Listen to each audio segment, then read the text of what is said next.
Hello and welcome to Tuner Tips by Dotterbert. In front of us we have the All Powers. This is the SP012. It's a 100-watt portable folding solar panel charger. You can find these selling on Amazon for around $193 retail, though they have a lot of coupons. This one had a $40 off setup and it brought the price down to $153.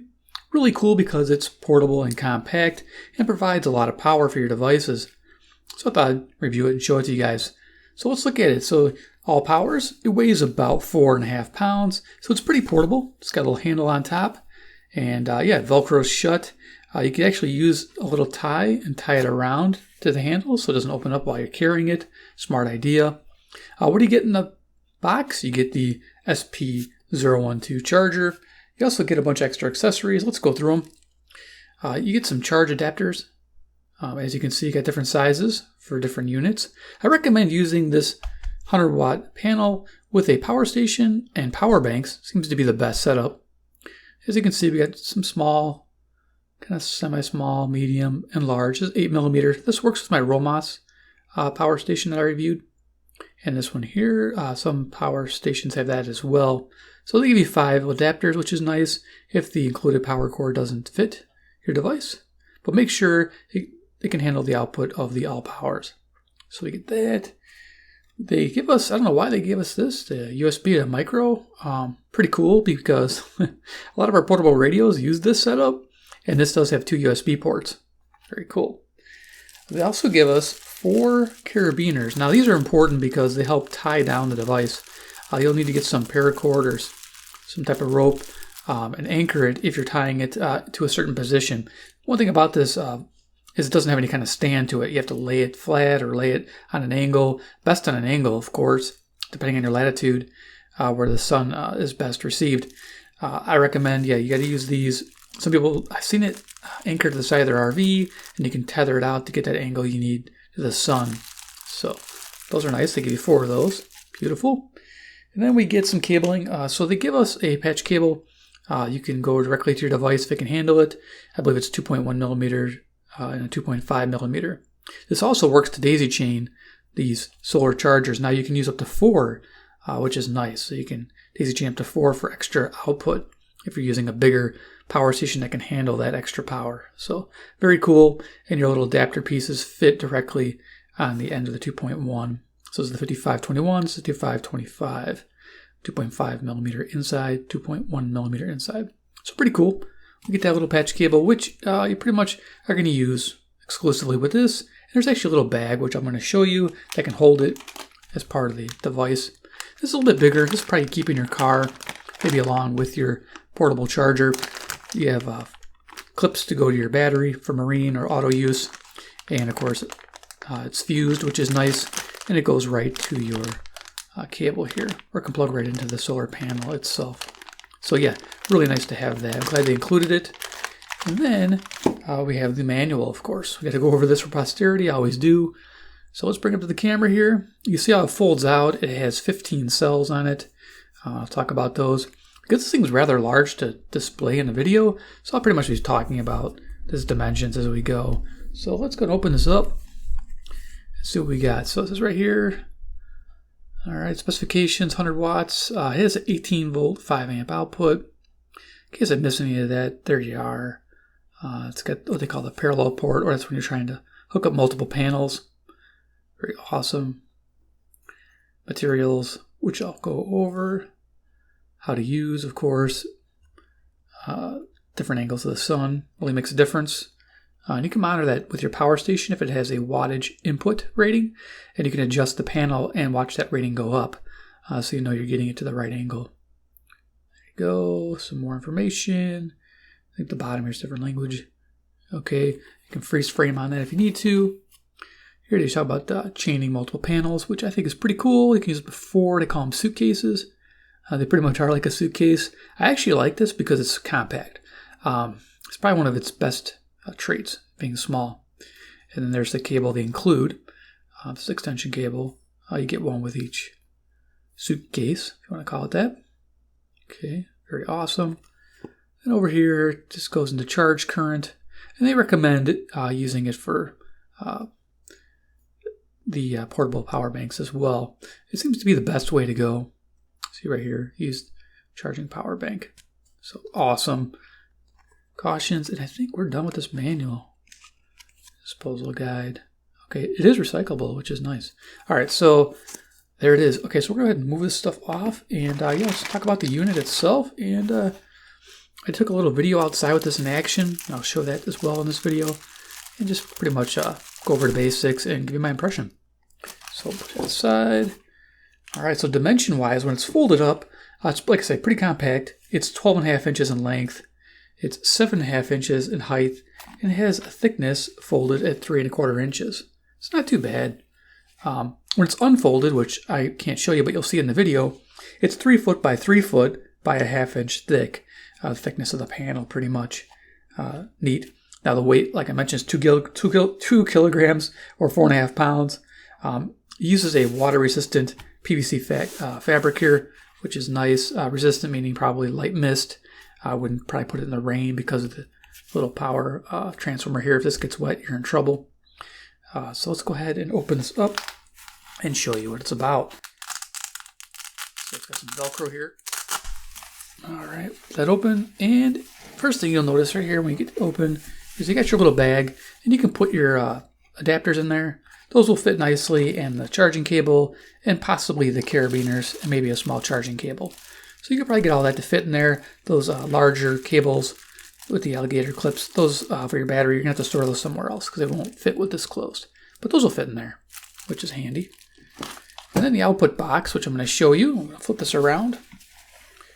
And then we'll show you if I can get this to the panels to get an idea. So that port there, that's the daisy chain. Okay. That's a 2.1 millimeter post there, 5.5 external diameter of the plug.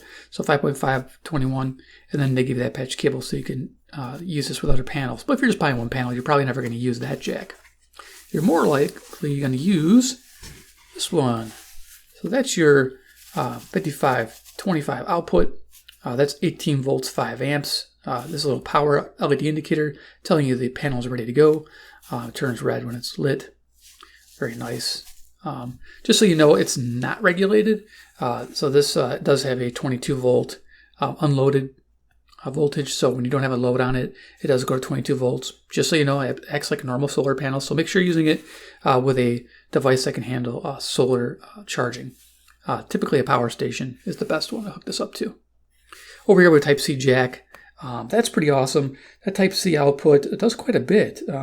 It has 5 volts, 9 volts, 12 volts, 15 volts, 20 volts, all at 3 amps. So your max output can be 60 watts on that Type-C. Pretty amazing. And we got 2 basic USB outputs. I believe they're 5 volts, 3 amps each. So there you go. I believe you can use one or the other. I plugged in this and I plugged in that, and I noticed it prioritized, I believe, the Type-C. But not bad for charging your radios, like your XH data. So I would use it like if I didn't have a fancy power station with me and I just wanted to charge my radios with it, I could charge this up with it. Actually using that micro USB cable, it's pretty nice, the one they give you. So you could charge it with this, awesome. I could also use it to charge up my big power bank that has a Type-C input. As you can see here, this takes a 30 watt input. Just get your cable that comes with either the power bank, or you have one extra, and plug in your Type-C to here, and you're ready to rock. You're going to be able to charge up your monster-sized power banks. That's nice to have too as well. And of course, when you're using that 18 volt output, I recommend getting a converter cable, which I picked up. These are like $10 on Amazon. Your device may have an Anderson. Now this doesn't come with an Anderson, but it might in the future, because I emailed them and asked them to maybe include that. That'd be nice to have. And this works really well with state power stations that have this input. And I just hook up as you can see here, it's 5521. That's the same as those adapters that I showed you earlier. I'll get those back out. So with my Romoff station, I use this one here. And again, it's the 2.1. So it fits into that cable. So you have your cable here. And you can just hook that up. Boom. And you can do it to your power station. That's how that works. And of course, you can do that with the Anderson cable as well. I'll have links to this cable if you can't find one. Like I said, mine was like 10 bucks off Amazon. Pretty easy to find. And this worked really well. So, yeah, as you'll see in the video, which I'm going to show you in a moment.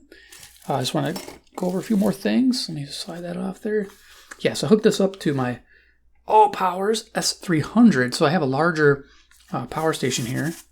Slide this over, and this has, I believe, 288 watt hours. And this is no problem taking the juice. It has an input on the side here. Let me just bring it up here. So it has a DC input or the Anderson connectors. I wanted to use the Anderson connectors because I read the pamphlet on this and it mentioned that that's where the solar charger should be hooked up to. So that's what I did. So there you go. That's a really neat setup. This is a nice power station, which you'll see a review of shortly. It's got cool features on it, wireless charging. Pretty neat setup. So I like the company. They got some cool products. Check them out for sure. So there's that. And let's open this up a little bit, see if we can't show you what the panels look like. Again, like I said, there's 15 of them. And they're made of like a recyclable plastic, PET, polyethylene, something, something, something. You get the idea. You've heard of it. It's in your meal trays and things. Let's see if I can't get this open here. There we go. So there's a solar panel. I do this on camera. All right, so let's go ahead and just give you an idea. It's pretty big. Like I said, I can't do the whole thing on camera because, yeah, it's fairly large. I might be able to zoom it up a little bit. So each panel here is made of that PET material, which is a type of clear, strong plastic, lightweight, and it's 100% recyclable, which is nice. And yeah, the measurements of each of these little solar, I wouldn't say little, but these solar panels measure 4.5 inches by 10.5 inches. So pretty good size. And they produce a lot of power too, which I'm impressed with. Let's see if I can just bring this back a little bit, you get an idea. I've only unfolded one section here. Yeah, it gives you an idea. If I just kind of turn this here, I can pivot that up a little bit. Yeah, you get an idea just how big this thing is. 3x3 is fairly large. Now it does have tie-down anchors, as you can see.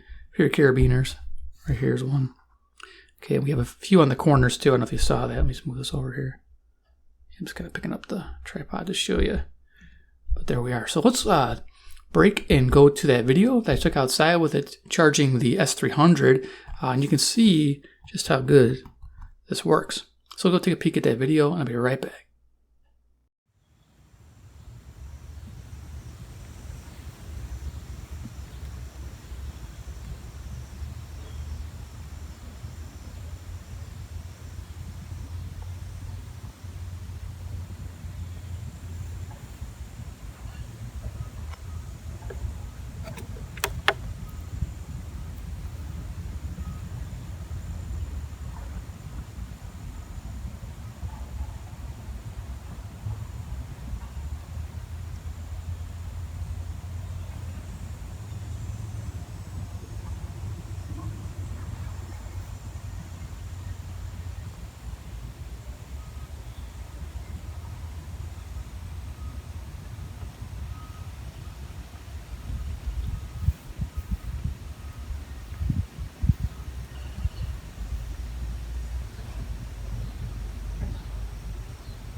Okay, I hope you enjoyed that little video. It gives you a basic idea.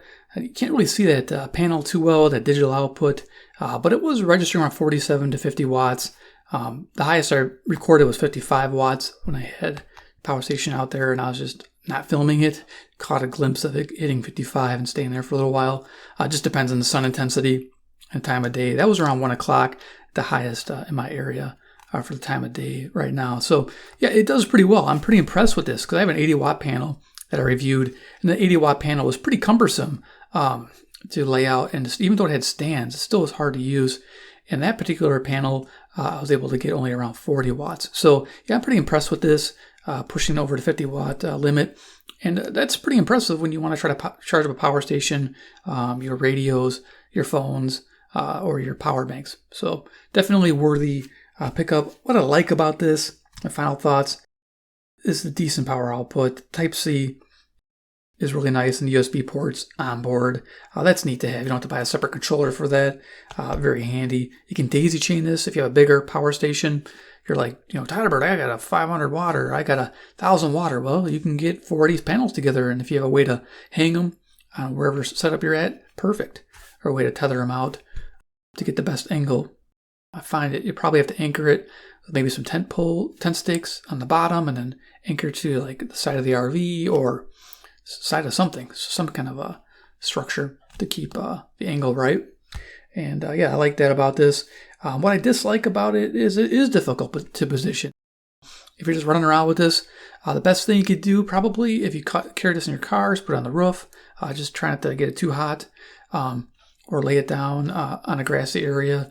Try to angle it the best you can. That's all you really can do in that situation. So yeah, it's because there's no built-in stands. That's the only thing. But it would be cumbersome. It would make this thing much larger. So you sacrifice portability to get those stands. And I know they have rigid ones that are really nice, but again, they're bigger, maybe harder to travel with, and probably not as durable, if somebody stepped on it or something. So there you go. So the All Powers SP012, it's a premium item at around $150. Yeah, there's other panels out there at less money, but this one proved itself well. I've been using it. It's been charging my power stations just fine. Pretty happy to have this as a backup power source to my power stations just in case, because you never know if you're without power for an extended period of time. This is handy to have. It's sunny outside and you have no power. That would be cool. After a storm that happens, you're without power. Or one time without power for a week. And it was sunny outside. I could have been using this to keep things running. So something to think about. So hope you enjoyed this video of the All Powers SP012. Any questions, of course, comment below. If you like their products, make sure to subscribe at the bell icon, get notified of future reviews like that S300 over there, which I plan to test and see how well it does against my other stuff. And of course, 3, comment below what you think about carrying one of these in your vehicle, on a boat, on your camping trip. Would you like this idea? Let me know down in the comments. I'd like to hear and read what you have to say. All right, appreciate that, and thanks for watching, and we'll see you in my next video.